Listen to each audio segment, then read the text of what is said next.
The simple basic physics of a vacuum in space just doesn't work. For any scientist that actually just think about this, or physicist, the whole thing of vacuum in space is just not compatible with any kind of physics formula or physics that we can put to it. Where does the vacuum begin? Vacuum is one of the most powerful forces of nature. Where does that vacuum begin?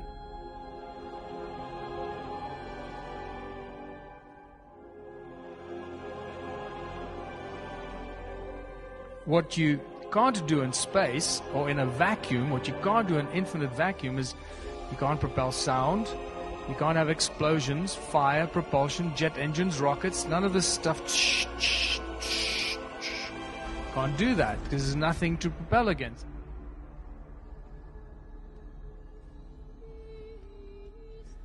And then you start watching like SpaceX sending a rocket up into space, and the very well trained presenter that's got all the buzzwords. She knows all the lingo and all the buzzwords. And at one stage I was watching and she says, and the rocket is about to enter the vacuum of space. Really? And millions of people are watching this and they believe this. You see, they just, oh, the rocket just entered the vacuum of space. Where? How did it, where? Please frickin' explain that to me. In scientific terms, not in BS terms. Oh, you won't understand it. No, please try me. I want to understand this. Explain to me where that vacuum begins. And we start realizing that everything we've been told about the moon landing, space, is probably one of those big hoaxes. It is a tough one to swallow, but we're going to have to start swallowing it sooner than later. The longer they string us along, the worse this is going to get. So, for those of you that still believe that we landed on the moon, I'm going to shatter that for you right now.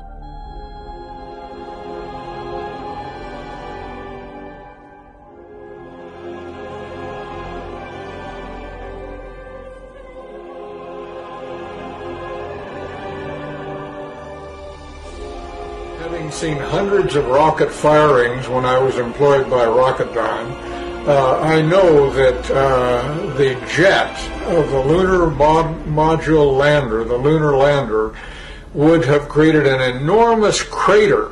It would have scoured the moon's surface. It would have tossed up rocks, sand, everything, and created a crater maybe so large that the entire lunar lander could have sunk into it. After all, we're dealing with a 10,000-pound thrust engine, which is pointed directly at the surface, lowered into the surface, and yet, if you look at pictures of the lunar lander on the moon, there is no disturbance whatsoever under the lunar lander's rocket.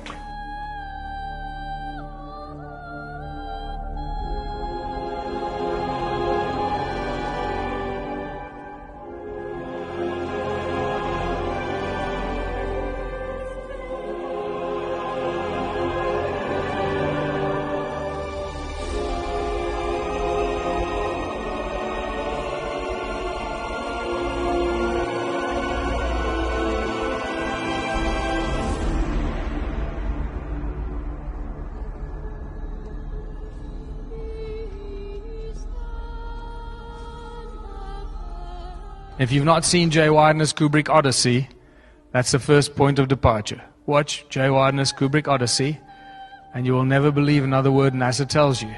You'll never ever believe that we landed on the moon, and you'll understand Stanley Kubrick's role in this entire thing, and why he eventually died when he pushed it a bit too far with eyes wide shut.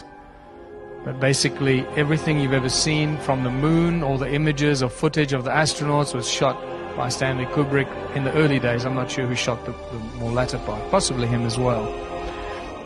But the earliest moon landings and all that shot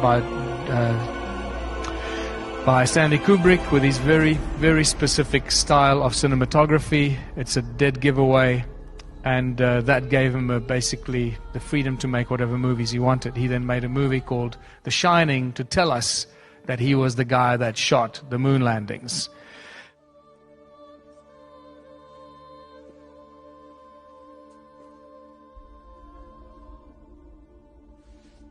It seems to me that one of the greatest secrets that has been kept from us and yet given to us by NASA themselves for the last 3 or 4 decades, they constantly tell us that there's water everywhere in space. But that's not what we perceive, right? If I told you there's water in space everywhere, you'd say, well, you're an idiot. Space is a vacuum. We know space is a vacuum. There's nothing there. And yet that's not the case. When you start researching space and water, it becomes mind-blowing. Article after article after article after press release and press release about water in space in amounts that are completely mind-blowing. It seems to me that the universe and the water are the same thing. On the left is one of those deep space images of the universe. On the right is a picture of a swimming pool. And I think you start seeing what's going on here. And the lies and the deceptions are getting bigger and bigger. Also keep in mind that many of the images that we get shown by NASA come from radio telescopes, not from optical telescopes that actually photograph an object. It's a radio telescope that brings radio signals, and then they convert those into beautiful images through NASA's artistic impression graphic designers. But if space is water, where does the watery space begin? Where is the edge? Well, if we start listening to what the Bible tells us in some ancient scriptures, maybe we should listen to all of it. It says God placed the firmament in the sky to separate the waters of the heavens from the waters below. No idea what that means, but I'm starting to get an interesting picture. And then how did God create the flood? It tells us God opened the gates of heaven to let the water pour in on the earth. Okay, now I'm starting to see how you can create a flood. Cola carbonated beverage here at 2.5 atmospheres, somewhere deep below the sea. This you should never try at home. Shaking up your Coke, because you know what's bound to happen when you take your Coke and you open it up and it sprays all over the room. Didn't happen. Look at that. That's physics in motion right there. Archimedes' principle or Boyle's law or something like that. Yeah. Ohm's law, Pythagoras. Ah, a nice little fizz. A plus B All right. squared plus B squared Here we equals go. life goes. One of the advantages of living under the ocean.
The image of the moon that we see from Earth is part of the agenda.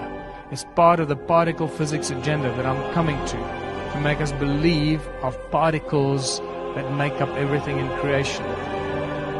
And we need to reconsider what the moon is, because after you've seen the lunar wave, you'll never think of the moon the same way again.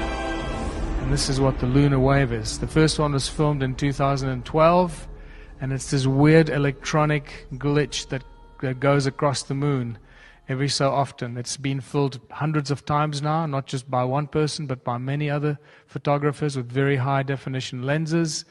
And pay attention, because it's like the old computer and TV screens. You see this line, this electronic line, move across the moon.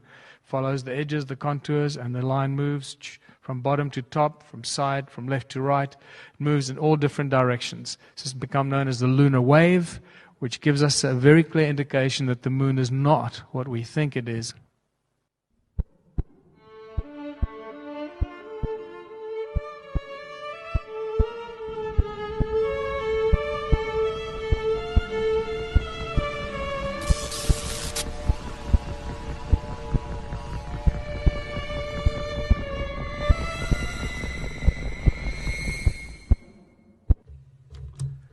All right, welcome to the Crow Discovery Project. Again, this is the 2012 lunar wave footage, the best example of the lunar wave that we have, and I'm going to show you some things that sharp-eyed followers have spotted long, long ago, and that I have talked about, but I have never taken the time to carefully illustrate. And what I'm going to show you here means an awful lot, but I'm also going to show the pulses that happen in the lower left limb of the moon. So watch the lower left there, and I'm just going to run a straight slowed down view, 30%. If you've got sharp eyes, you'll see what we detected on a 60-inch monitor. Now look inside the circle.